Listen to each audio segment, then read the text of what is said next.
Hello, this is Malorian, and now this is going to cover the third game of the second Onslaught tournament, and this will be my Orcs and Goblins against some good old Dwarves.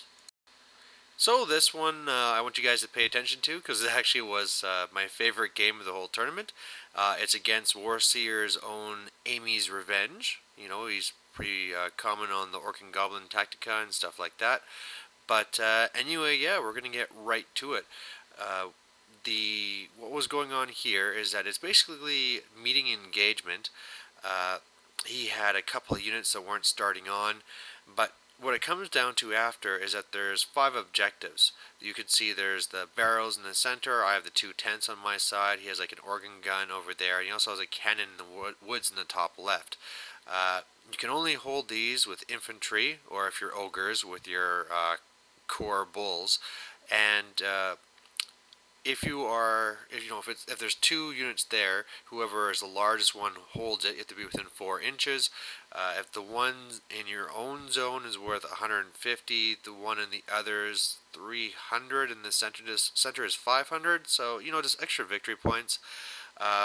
Anyway, usually when you're playing against dwarves, it's guys hiding and shooting. No, not this guy. Up front here, we have a horde of the slayers. We have a horde of the hammerers, and in there is a BSB. And there's also a horde of these those rangers. I can't remember if they're warriors or what, but dwarves with great weapons.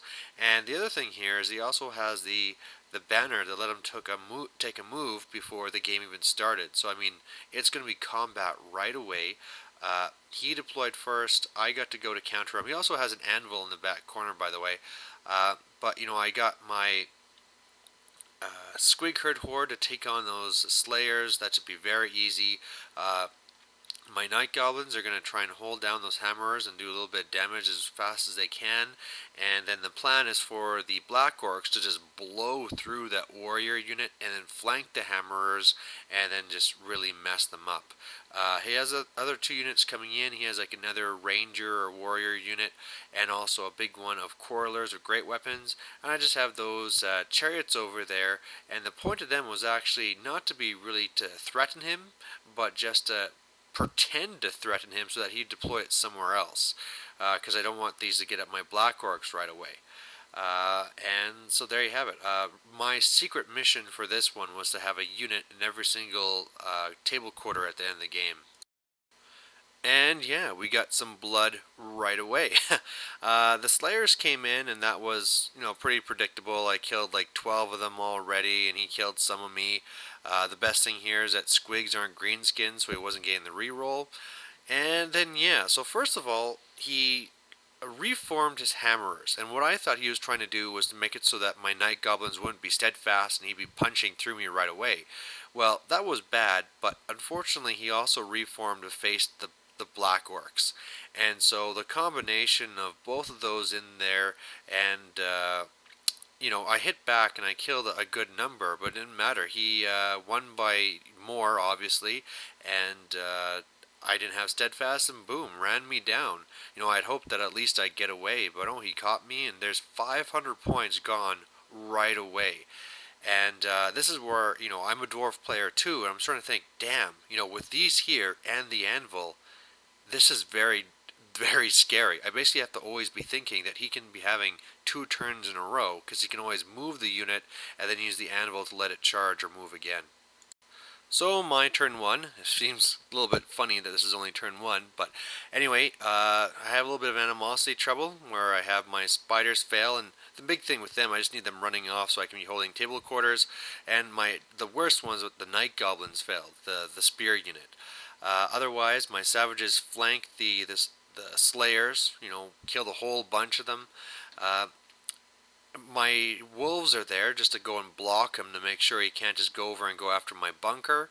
And then both of my chariots went off the quarrelers. I could have backed off, but then I figured that, with his anvil, he can get the jump on me anyway. I've already been too aggressive, it's too late, so I just went for it. He destroyed my wolf one in combat. I actually won combat by an okay amount, but of course he had 1 rank to 0, he was steadfast, and leadership 9 he held. So there you have it. I'm also trying to get magic off. I got Foot of Gork would be which would be just fantastic here. But unfortunately, he has so many dispel dice. He gets 2 for his Rune Lord, he gets 1 for the Anvil, and he steals 1 from me. So I think he also has 2 dispel runes as well. So it's just so hard to get any magic off. So his turn 2, he charges the wolves, wipes them out. I finish off his slayers. And at this point, I'm starting to think with my savages, what I'm going to be doing now, because they're so far away, is that if I can get off a Hand of Gork, maybe I can get to his anvil and shut down all these stupid shenanigans. But that kind of relies on getting some magic off. And anyway, he destroys my board chariot, and he's kind of all over me on the right flank here. So my turn 2, I get hit with a little bit more animosity again. The Mangler Squig goes through his warriors at the top there, kills 6-ish. I have to abandon ship, and my characters go over to the Orc Archers, while I go over to now use my bunker as a kind of throwaway unit. Like, this is the thing, is that for me to not get overrun with his anvil moves, I just have to sacrifice units. It's just the way it is. And yeah, my savages still moving over, but I'm really starting to notice and think that, with how much of an advantage he has in the magic phase, I don't think I can even get over there. And then the thing is that once I get over there, I'm going to kind of be wasting the entire game just trying to tie him up with one of my most expensive units. Turn 3, the big thing here is he punches through my Night Goblin Archers. My side of 3, this is now just kind of more showing that I'm getting desperate to try and get something going. My Night Goblins run up into the warriors up there to try and keep the bubble going. I've had to march up my Orc Archers to just barely keep them in the bubble, and my Troll is there to try and block them, and finally my Spiders got to move too.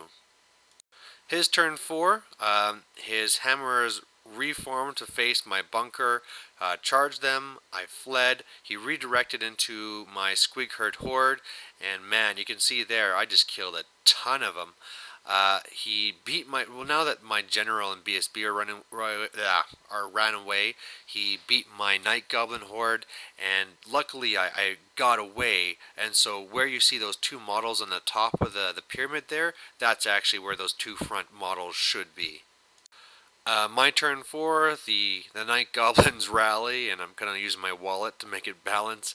I keep on biting away at those Hammerers. This is going to be close, but I need to try and do it. And now I've kind of given up on going to his anvil, and that unfortunately expensive unit of Savage Orc Biggins is just there to hold his objective. His turn 5, just when you think I'm getting back into things and things are starting to pull together, this unit goes, it reforms, moves 3 inches, and then uses the anvil. I need to get like a 10 or something to get into my bunker, and he gets it and sneaks all the way through. So it's just, I couldn't believe it. So end of the turn 5, it looks like this. He beat me, I broke. My BSB automatically died, but at least I got away, or else this would just be completely ruined. Luckily, I was rolling very well against his Hammerers. They're down just a 3 in the BSB, so that's great. And yeah, I'm also really happy to see that he decided to leave my Night Goblins alone. My turn 5. Now, at this point, I really didn't see me having a chance to win, but I'm just hoping to get my secondary objective. Unfortunately, my Spiders failed to rally. My General and BSB and the Orcs keep on running. And in combat, I've killed everything except for the BSB, and my Night Goblins are there to just kind of threaten the rear of that BSB if needed, but really they just want to try and get into a different table quarter. Dwarves' last turn, he just kind of marches over so that he can be taking the my tent objective in the bottom left there, and I kill his BSB in combat. And then finally in my turn 6, I finally get some magic off. My Foot of Gork goes and smashes that 1 unit to bits. Obviously that's because my Orcs rallied, and in doing that they reformed, so I got within the 4 inches of that 1 tent. And so yeah, at the end here, it didn't look so bad. You know, the Night Goblins just squeeched over, so they were a bit in that one table quarter. So I got my secondary objective. I killed a whole bunch of them, and it actually ended up okay. But unfortunately, OK wasn't good enough. He scored about 1,300 points. I scored 2,300 points. So, you know, 1,000 point difference. You'd think that'd be a win, but because it's not double, it's a tie. So it's just, but you know, especially seeing about how quickly I lost the Black Orcs, I shouldn't have been very surprised. It's hard to make it not a tie given these situations after you lose 500 points. But the main thing is that this was just a great battle. Like I said, this was my favorite game of the entire tournament. It was battling from the very beginning, you know, with his dwarf tricks with the anvil and stuff. You had to be very careful with all positioning throughout the entire game, and it really was just a grind down match for the entire time. So, great game. Unfortunately, the way it worked, it was officially a tie, but, you know, I was happy and lots of fun.